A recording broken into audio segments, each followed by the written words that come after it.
What happens when a flight attendant slaps a woman she assumes doesn't belong, only to discover she owns the plane and her job? The first thing Lauren Mitchell noticed as she stepped onto the tarmac in Naples, Florida, was the thick scent of jet fuel mingling with the salty Gulf breeze. She pulled her navy blazer tighter, the morning wind sweeping across the private airfield. The Gulfstream G650 gleamed under the rising sun, polished to near blinding perfection. It was her plane, her pride, but no one would have guessed it looking at her. Lauren climbed the short staircase, her low heels clicking softly on each step. Inside, the cabin was still empty and quiet, with plush leather seats and walnut paneling awaiting guests. She set her carry-on beside her preferred seat. Right side, second row. Without thinking, she slipped off her blazer and draped it over the seat. The flight was a routine hop to Atlanta, a quick stop for a board meeting back to Naples by evening. Lauren checked her watch. She was early, as always. She liked the quiet before the day consumed her, but that calm didn't last. A sharp voice cut through from behind. "Excuse me, who are you, and what are you doing here?" Lauren turned slowly. A flight attendant, mid-30s, slim, with ash blonde hair in a tight bun, marched down the aisle toward her. Her face was pinched with suspicion, her posture rigid like she was bracing for a fight. Lauren kept her voice even. "I'm supposed to be here," she said simply, offering a polite smile. The attendant didn't soften. She stopped a few feet away, arms crossed tightly. "And who exactly said you could board this plane?" Lauren blinked. "Is this for real?" "I own the plane," she said calmly, her words steady and measured. The attendant's laugh was sharp, almost a bark. "Right," she said. "Ma'am, I need you to leave, now." For a long second, Lauren didn't move. She just looked at the woman, trying to gauge if this was some kind of prank. But the attendant's stare wasn't playful. It was hard, real. Lauren took a small step forward, voice still level. "My name is Lauren Mitchell. I'm the owner of Mitchell Aerospace. This is my plane." The silence that followed was heavy, awkward, but it didn't break the attendant's resolve. If anything, she dug in harder, as if she hadn't heard or refused to believe it. "You need to leave," the attendant repeated, sharper, louder, slicing through the cabin like a blade. Lauren felt anger rising in her chest, but swallowed it. She wasn't going to raise her voice. She wasn't going to make a scene. That wasn't who she was. Not here, not anywhere. But before she could say another word, the woman reached out and grabbed her arm. That's when things went from bad to outright dangerous. Lauren instinctively pulled her arm back, her movement sharp but controlled. "Let go of me," she said, her voice dropping a few degrees colder. No shouting, no panic, just a firm, clear warning. But the attendant, whose name tag read Jessica, didn't back down. Instead, she stepped closer, her face a mix of disbelief and something uglier. "You think you can just walk onto private property and score a free ride?" Jessica hissed. "I don't know what scam you're pulling, but not today." Lauren squared her shoulders, locking eyes with her. "I'm not running a scam," she said. "I'm the reason this plane exists. You don't know who you're talking to." Outside, the tarmac hummed as engines coughed to life, distant and rumbling. Inside the cabin, it felt like the world had shrunk to just the two of them, a standoff suspended in thick, heavy air. For a moment, Lauren thought maybe Jessica would finally listen, realize her mistake. But instead, Jessica's gaze flicked over Lauren's jeans, her simple flats, the blazer casually tossed on the seat, and her expression hardened further. In her mind, Lauren didn't look like a billionaire. She didn't match the image Jessica had conjured. Slick white businessmen or older gentlemen in tailored suits with Rolexes. Lauren could see it all playing out in her eyes, like watching a bad movie with a predictable ending. She tried one more time, slower. "Call the captain," Lauren said. "Get—" She didn't finish. In a flash of reckless fury, Jessica raised her hand and slapped her. The sharp crack echoed through the cabin, bouncing off polished walls and leather seats. Lauren didn't stumble. She didn't cry out. She didn't even flinch. She just stood there, slowly raising a hand to touch her cheek, her brown eyes locking onto Jessica's with a cold, unnerving calm. For the first time, Jessica seemed to realize she'd crossed a line she couldn't uncross. Passengers began boarding behind them, carrying bags, murmuring quietly, but they froze at the scene. You could have heard a pin drop. A man, a tech exec from Miami, dropped his coffee cup. It hit the carpet with a soft thud, steaming liquid seeping into the fibers. A woman, a real estate investor from Tampa, gasped loudly and pulled her son behind her like a shield. Everyone stared at Lauren, not with suspicion, but with something closer to horror. Lauren let the moment stretch, each second tightening like a rubber band about to snap. Her cheek still stung, but she didn't touch it again. She didn't give Jessica the satisfaction of seeing her react. Instead, she leaned down calmly, lifted her blazer from the seat, and brushed an invisible speck from the sleeve. Jessica, meanwhile, seemed to realize, too late, that she might have made the biggest mistake of her career. "I'm calling security," she muttered, fumbling for a small radio clipped to her waist, hands shaking.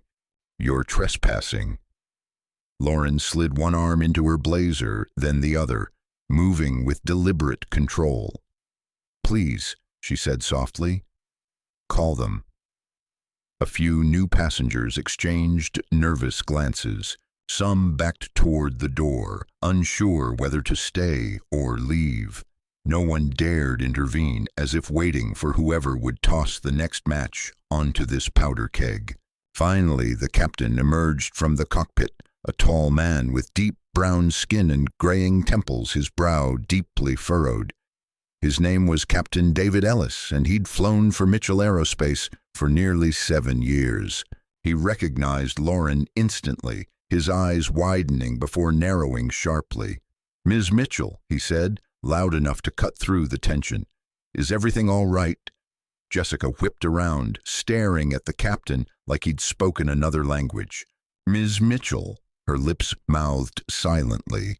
Lauren didn't acknowledge her. She kept her gaze on Captain Ellis and gave a slight nod. "Captain," she said, "I believe there's been a serious misunderstanding." Captain Ellis stepped forward, his movements taut but respectful. "I'm so sorry, ma'am," he said, shooting Jessica a piercing look. "We'll handle this immediately." Jessica's face drained of color. She glanced wildly around, like she was searching for an escape, as if this could still be salvaged.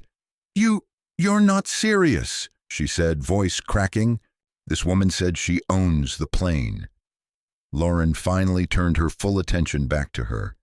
"I don't just own the plane," she said, her voice smooth as glass. "I own Mitchell Aerospace Group, this plane, this flight, every employee on it." She let that land, let Jessica's world tilt and capsize, while the rest of the cabin hung on every word. But the humiliation was just the beginning. Things were about to get worse. Jessica stood frozen, her mouth slightly agape, the radio dangling in her fingers. You could almost hear the gears grinding in her head as the reality crashed down. A passenger started whispering furiously. A man by the door shook his head in disgust. Someone else pulled out a phone, lens aimed at Jessica, ready to capture the next disaster. Captain Ellis stepped closer, lowering his voice so only Lauren and Jessica could hear. "You need to apologize," he said firmly. "Now." Jessica's eyes darted from the captain to Lauren and back. Apologize? For slapping the woman who had every right to be here, who literally owned everything in her reach? For a second, it looked like she might argue. Her body tensed, her jaw clenched so tight it seemed it might crack. But then something in her deflated. Her shoulders slumped. Her face flushed with thick, shameful red. I'm sorry, she stammered, the words weak, weightless. Lauren looked at her, unmoving. She wasn't interested in a rehearsed line. She didn't want a performance for the passengers.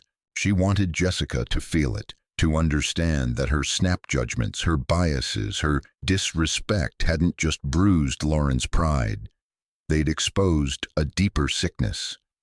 Lauren reached slowly into her blazer's inner pocket. Without a word, she pulled out a small, heavy business card, black with gold foil, minimalist and powerful, and placed it on the nearest tray table between them, like a gauntlet thrown. In crisp, clear letters, it read, Lauren Mitchell, CEO and founder, Mitchell Aerospace Group. Jessica stared at it like it was a live wire. Her mouth moved, but no sound came out. She stepped back instinctively, bumping into a seat and grabbing it for balance. Captain Ellis turned to Lauren. Would you like her removed from the flight, Ms. Mitchell? Lauren didn't answer right away. She glanced at the silent, wide-eyed passengers, at the crew nervously clustered by the cockpit door, and finally back at Jessica, who stood small and trembling, like a child awaiting punishment. Lauren could have destroyed her, publicly fired her on the spot, sued her, ensured she never worked in aviation again. But Lauren wasn't here to break things. She was here to teach. No, Lauren said finally, her voice slicing through the tension like a blade. She stays.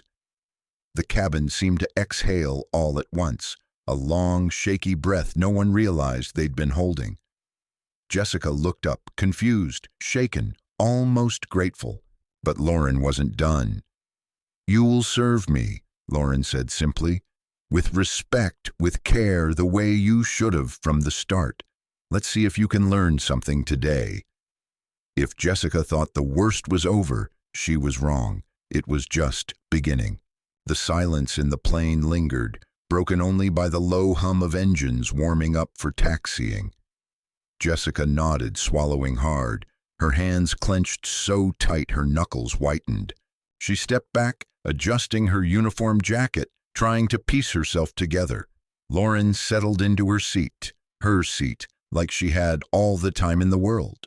She crossed one leg over the other and gazed out the window, ignoring the growing heat in the room around her. It was the longest boarding process any passenger on that plane had ever seen. Every new passenger stepping aboard shot Jessica a questioning look. Some whispered behind their hands. Some shook their heads openly. A few murmured, "That's her." Moving toward Lauren with wide eyes, Jessica forced herself through the motions, a tight smile, offering drinks with a strained throat, moving like a puppet with tangled strings.